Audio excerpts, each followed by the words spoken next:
মরে যাওয়ার পর ভূত হয়েছি মাত্র 2 দিন হলো, আর এখানে খাওয়া দাওয়ার খুব অসুবিধা। একটা মানুষ গেলে যে তার ঘাড় মোটকে খাবো তারও উপায় নেই, কারণ এই নিম গাছটা নিচ দিয়ে কোনো মানুষই যায় না। খিদেতে আমার নাড়ি ভুড়ি একদম চটকে যাচ্ছে, মনে হচ্ছে নিজের চুলটাই কামড়ে খাই। হঠাৎ একটা পেচি ভূতকে সামনে দিয়ে যেতে দেখি, আর আমি তাকে ডাকি। আমাকে সে কর্কশ গলায় জিজ্ঞাসা করে, আমাকে ডাকছিস? আমি বললাম হ্যাঁ, আর তাকে আমি জিজ্ঞাসা করলাম তুমি কিভাবে মরে ভূত হয়েছো। সে আমাকে উত্তর দেয়, স্কুলের ছুটির টাইমে আমি একটা মেয়েকে সিঁড়ি থেকে ধাক্কা মেরে ফেলে দিই, কিন্তু উল্টে আমি পড়ে গিয়ে মরে ভূত হয়ে গেছি। আমি বললাম আচ্ছা আচ্ছা, তুমি কোথায় থাকো?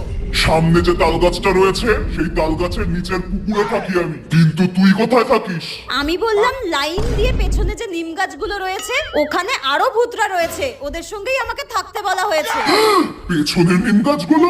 আমাকে বলে ওই ডাকিনীগুলোর সাথে সাবধানে থাকিস, ওরা রেগে গেলে নিজেদের